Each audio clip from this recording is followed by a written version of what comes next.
Assalamualaikum warahmatullahi wabarakatuh. Perkenalkan, nama saya Ahmad Fikri Abdullah. Jadi sini akan mempresentasikan atau menjelaskan bagaimana cara penggunaan salah satu apa namanya pembelajaran, yaitu Google Classroom.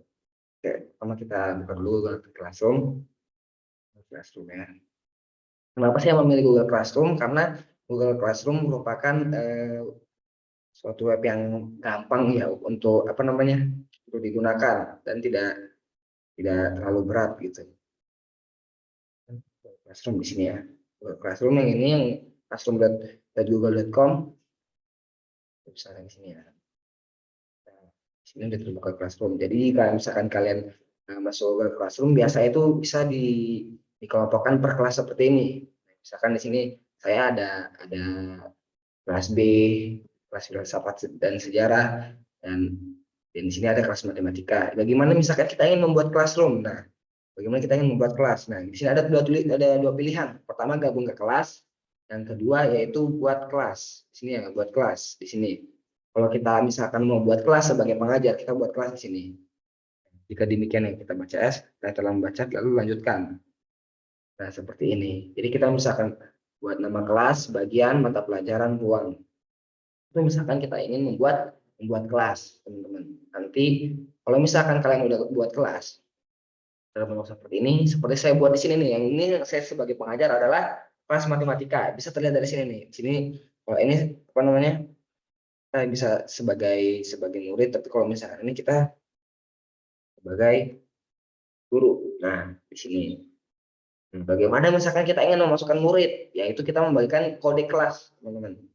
Kode kelas ini kita bagikan ke murid-murid, lalu nanti murid-murid memasukkannya ke dalam seperti yang tadi di sini, yaitu gabung ke kelas. Nanti di sini dia memasukkan kode yang kelas kita, lalu dia sudah masuk menjadi apa namanya, udah jadi pelajar atau jadi siswa di dalam murid kelas kita. Nah, itu adalah kode kelas. Nah, bagaimana sih misalkan kita jadi pengajar dalam membuat menggunakan Google Classroom ini?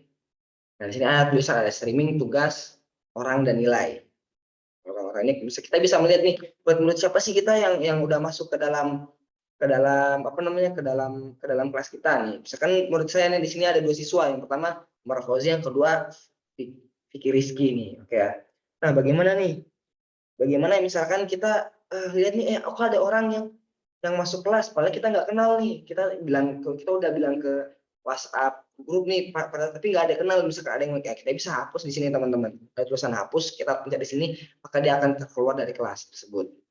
Bagaimana misalkan kita ingin, karena udah ketahuan nih, udah bocor kode kelasnya, bagaimana kita bisa riset ya, teman-teman? Riset kode kelas, misalkan saya riset di sini.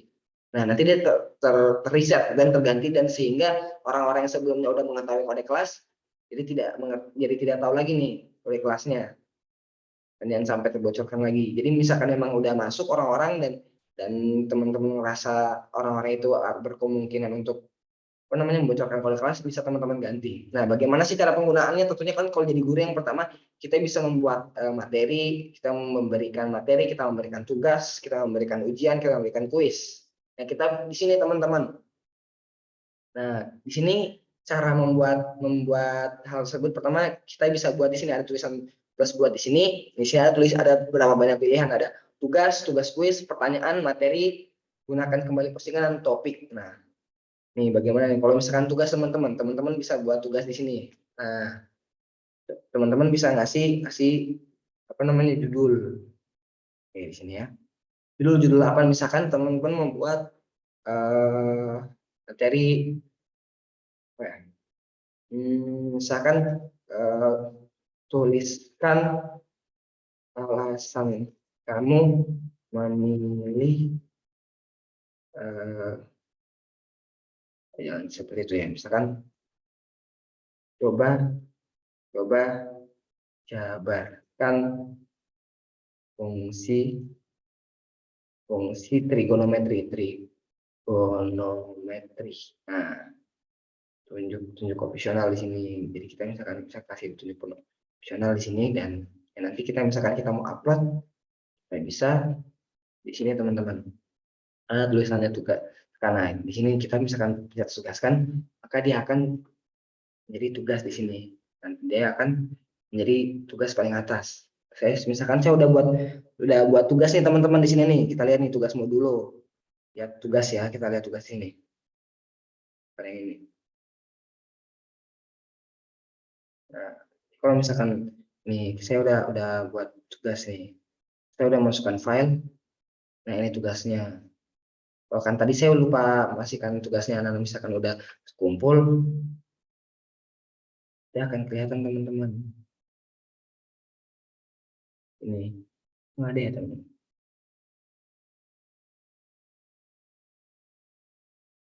Udah diterima gitu ya. Oke, tugas kelas. Nah, misalkan teman-teman juga bisa membuat kuis. Teman-teman bisa buat kuis di sini. Teman-teman bisa buat kuis dengan cara kan teman-teman mau buat kuis seperti di sini nih judul. Nah, di sini udah ada otomatis Google Form. Misalkan kita bilang ini kuis kuis eh,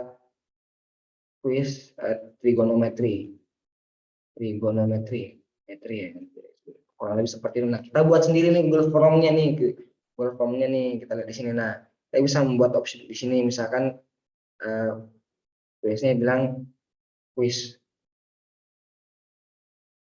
kuis kuis kuis trigonometri. Nah, kita bisa namakan di sini opsional. Misalkan kita membuat pertanyaan pertama dulu kita membuat apa namanya, nama teman-teman, nama di sini kita karena nama di jawaban singkat, yaitu setelah jawaban kita jangan lupa di sini nanti kita masukkan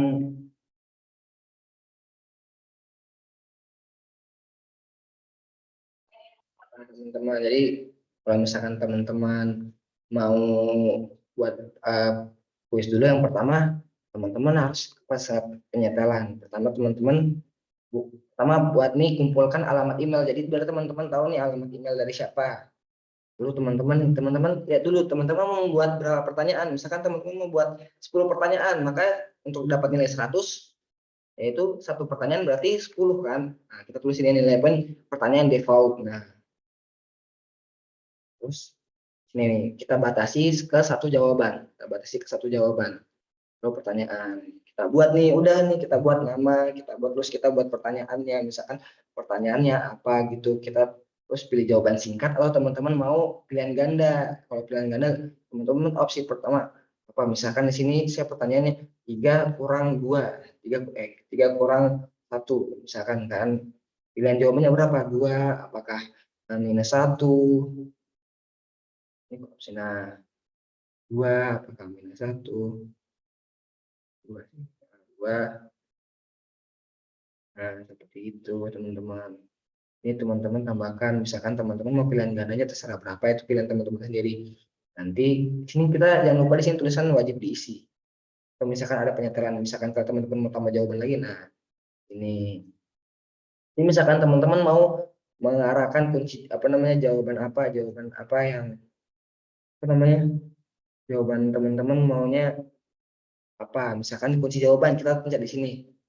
Kita pencet nih, misalkan 2-1 kita tahu jawabannya, misalkan ya teman-teman, misalkan 2, oke selesai. Nanti otomatis dia akan sistem untuk apa namanya, mengetahui bahwa jawaban yang benar dari pertanyaan itu adalah 2. Oke. Kita kembali lagi ke dalam kelas ya. Nah, itu saya kasih contoh tugas yang sudah jadinya ya. Tugas jadinya yaitu tugas kuis 10 soal jabar nih, saya sudah buat nih. Kita buka. Nah, seperti teman kita lihat nih, di sini jadi saya membuat email, nama, nah di sini terus pertanyaan-pertanyaan. Jadi misalkan teman-teman murid teman-teman udah ada yang ngerjain. Kita bisa lihat nih, pertama kan karena kita yang membuat kuis, kita bisa nih edit formulir ini. Oke. Nih kita bisa melihat jawaban. Nah, lihat nih, kan di sini ada tulisan 3 nih. Berarti itu ada 3 orang yang mengerjakan. Kita menerima 3 jawaban nih. Kita bisa lihat di sini nih. Atau kita mau secara individu, kita mau lihat nih secara individu. Pertama kita lihat nih. Ini yang pertama di sini ada tulisan emailnya Vicky Rizky 22. Berarti di sini yang ngerjain Vicky Rizky. Lihat sini namanya Vicky, itu yang benar yang mana, yang benar yang mana, kita lihat, oh dia salah yang mana, oh dia benar semua, kita lanjut lagi, kita lanjutkan kepada Umar Fauzi, kita lihat nih Umar Fauzi, nah oh kita lihat, oh nomor satu dia salah teman-teman, kita lihat bisa lihat nilainya, 50 dari 100 poin. Nah gimana nih teman-teman, nah bagusnya Google Google Classroom kita bisa langsung pindahkan semua data ini ke dalam Excel dengan tulisan di sini nih. Jadi teman-teman kalau misalkan udah ada murid teman-teman udah kerjain semua, lihat jawaban di sisi ini, di ujung sini. Nanti dia otomatis masuk ke Excel. Nah, kita bisa lihat di sini nih, bisa kelihatan nih tanggalnya, waktu pengerjaannya, skornya berapa, hasilnya, lalu emailnya juga tuh, email. Nah, kalau misalkan sudah seperti ini, sudah kita bisa menilainya gitu. Kita kembali lagi ke dalam Classroom ya. Dalam Classroom. Nah, seperti ini juga nih. Dulu.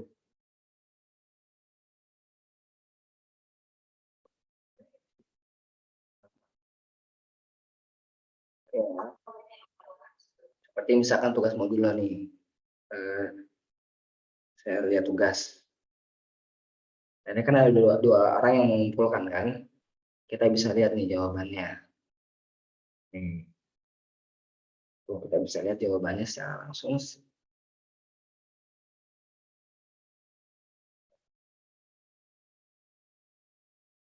Ini jawabannya. Kita bisa lihat. Nah, misalkan kita lihat nih jawabannya ada yang tidak tepat gitu. Kita bisa mengomentarinya. Misalkan kita bisa lihat di sini nih. Nah, kita tandai seperti ini, terus kita bilang jawaban kurang jelas. Nah, komentar. Kan nanti guru itu akan apa namanya, sang muridnya nanti bisa melihat hasil yang telah saya komentari dalam emailnya. Nanti ketika dia membuka email ada tulisan pekerjaan Anda udah telah dikoreksi, dan lihat ada komentar-komentar ini. Saya juga udah mengomentar nomor 3 masih kurang lengkap. Nah, lalu kita setelah itu kita bisa masukkan nilainya di sini berapa. Misalkan saya di sini maunya nilainya 85. 85. Nah, habis itu kembalikan. Di sini kembalikan berarti kita udah fix nilainya 85. Kembalikan.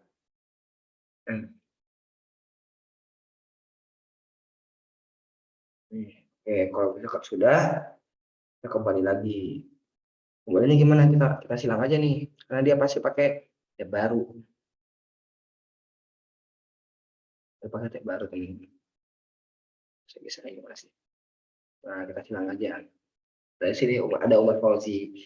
Nah, misalkan kita mau fix ini gimana? Nah, kita bisa pencet kayak gini, kembalikan. Siswa yang dapat memberikan tim nilai Anda tinggalkan. Kembalikan ya. Oke, nah nilainya udah pasti udah masuk berarti itu. Kembali ke kelas matematika. Nah, tadi saya belum memberitahu ya, misalkan kalian sebagai guru ingin memberikan materi. Nah, kalian bisa buat materi di sini. Kalian bisa buat materi, kalian bisa upload, bisa kalian ketik, bisa kalian upload di sini. Sama kayak tugas tadi, kita bisa upload file gitu, misalnya kita mau upload file. Nah, saya masukkan di sini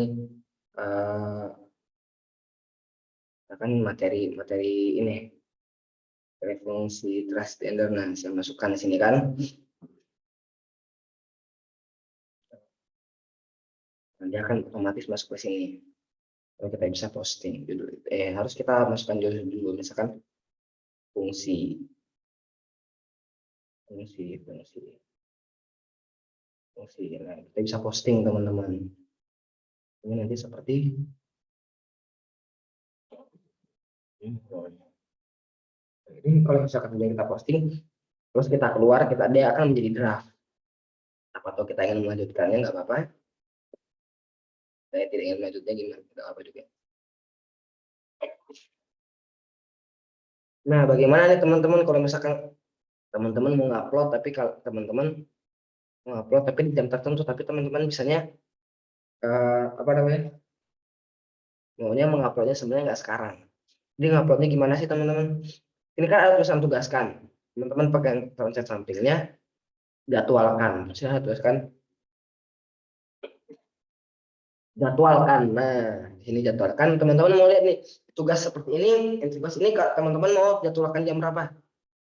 Misalkan teman-teman mau tanggal 27 jam berapa? Jam 8 misalkan ya. Nah, tengahnya berapa nih? Batas waktunya kira-kira. Nah, kan tadi kan 27. Batas waktunya sampai 31. Waktu opsionalnya terserah teman-teman. Nah, itu tugaskan. Jadwalkan. Nah, seperti ini jadwalkan. Habis itu kita jadwalkan. Nah, ini tugasnya ada dua. Misalkan pemberian materi. Nah, seperti ini materi SEM. Contoh. Misalkan materi aljabar. Ini saya udah buat materi aljabar. Nanti murid-murid bisa melihatnya nih. Lihat materi. Nanti murid-murid bisa melihat materinya nih. Oh, ini. Jadi kita belajar. Murid-murid bisa langsung belajar langsung dari apa yang gurunya lihat gitu. Dan tersimpan di Google Classroom. Selanjutnya kita bisa juga membuat absen. Gimana sih membuat absen? Nah, membuat absen itu pertama kita buat pertanyaan. Nah, itu biar nggak ada. Terus kita tulis absen. Absen. Nah, ini misalkan tulisannya hadir. Ya, atau misalkan sih teman-teman tulis sakit. Tuh, sakit, sakit. Nah, teman-teman. Tapi di sini jangan kasih nilai. Terus tidak dinilai. Terus kita kasih batas waktu. Batas waktu seperti tadi, dan kita misalkan mau jadwalkan atau misalkan teman-teman mau langsung terserah. Habis itu teman-teman langsung tanyakan, ya otomatis akan menjadi absen di situ. Misalkan saya udah buat absen nih, saya udah buat absen di sini nih, ini makanya kita tulis dulu ya, absen di sini nih, saya bisa melihat nih.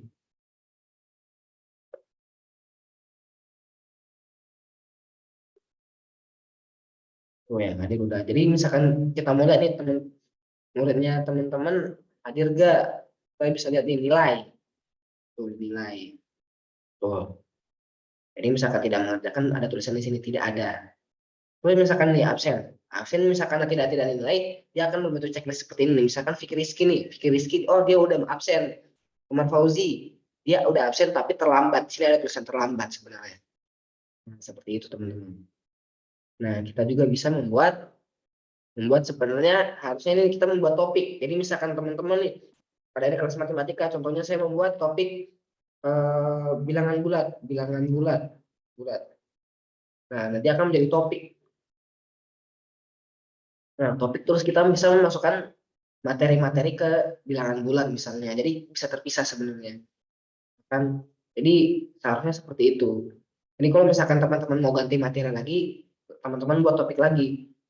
Jadi misalkan teman-teman ngasih tugas, tahu gitu ini materi apa. Kalau ini biar seperti itu. Terus bagaimana? Misalkan kita membuat diskusi. Jadi saya di sini udah membuat diskusi ya, yaitu pertanyaan. Nih, apa coba? Saya membuat di sini diskusi tentang apa manfaat Anda dalam mempelajari. Lihat pertanyaannya. Ya, saya membuat pertanyaan.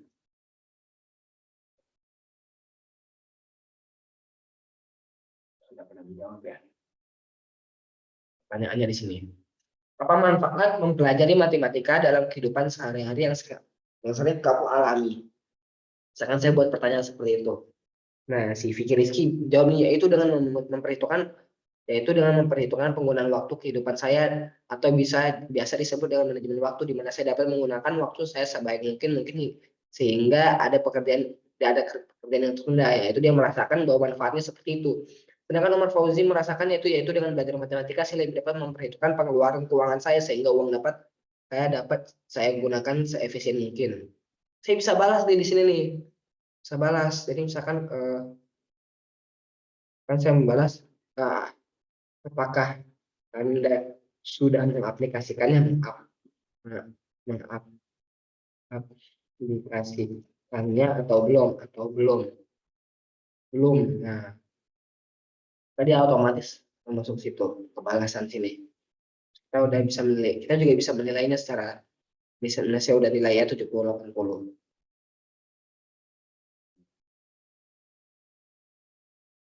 Jangan tambahkan lagi, jangan tambahkan nih. Saya bisa ganti nilainya juga nih. Kayak misalkan mau nilai nih dari komentar dia, dari tanggapan dia dapat kira-kira dapat nilai berapa sebenarnya mas kok. Karena Fauzi saya pengen nanti 76 gitu. Nah, bisa kita buat. Habis itu kita lihat semuanya, kita kembalikan. Nah, itu kan mengirimkan kepada murid kita, laporan kepada murid kita. Nah, bagaimana nih teman-teman, misalkan teman-teman ingin memberikan tugas yang sama. Jadi teman-teman bisa gunakan kembali postingan. Kan teman-teman tadi udah buat kuis, tapi udah ada yang kerjain, terus udah selesai waktunya, tapi masih ada yang remedial gitu, masih ada yang kurang maksimal. Terus teman-teman ingin memberikan kesempatan lagi. Nah, bisa teman-teman buka lagi nih materi aljabar, kuis 10 soal aljabar. Nah, jadi teman-teman nggak usah buat lagi, nggak usah gunakan gunakan kembali.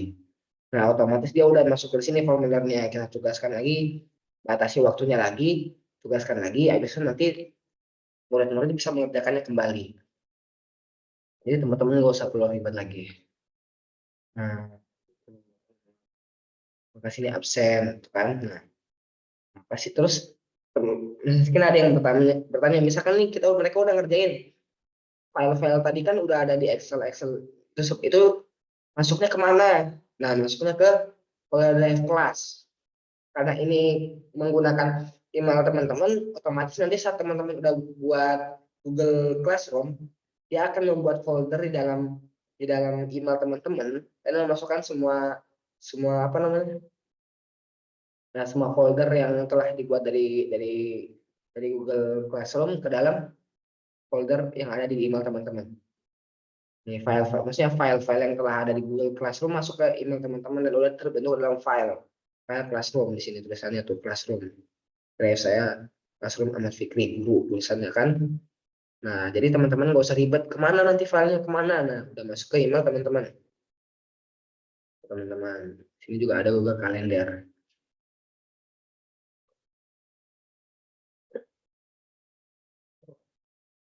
Saya bisa menjadwalkan juga nih.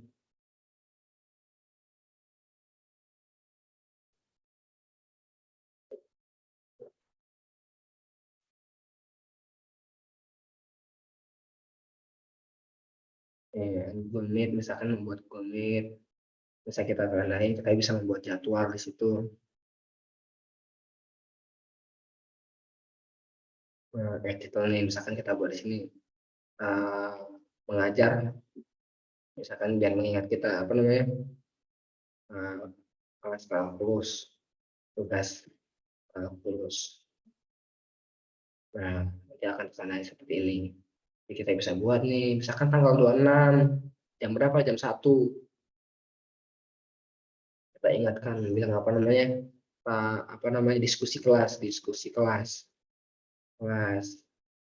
Tuh, destination. Oke. Jadi akan ternamai. Bagus banget ini hal-hal simpel tapi sangat-sangat berguna gitu ya. Misalkan teman-teman juga bisa menggunakan ini dengan sebaik-baik mungkin ya. Menurut saya itu saja yang fitur-fitur yang ada dalam Google Classroom ini, walaupun menurut saya kurangnya itu penampilannya yang terlalu sederhana. Tapi Google Classroom ini bukan web yang berat juga ya. Itu misalkan saya udah buat kayak gini juga. Nah, tugasmu dulu gimana?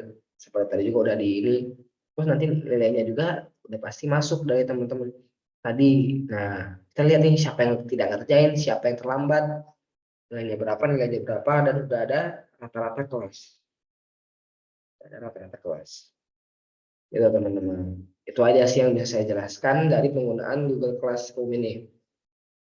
Jadi fitur-fiturnya banyak juga, mungkin tidak terlalu banyak, tapi simple dan digunakan dan manfaatnya juga begitu bisa kita rasakan gitu ya. Jadi tidak terlalu ribet untuk guru-guru yang kira-kira masih pemula untuk ingin menggunakan kelas online. Ya sangat bagus banget. Saja dari saya, sekian, wassalamualaikum warahmatullahi wabarakatuh.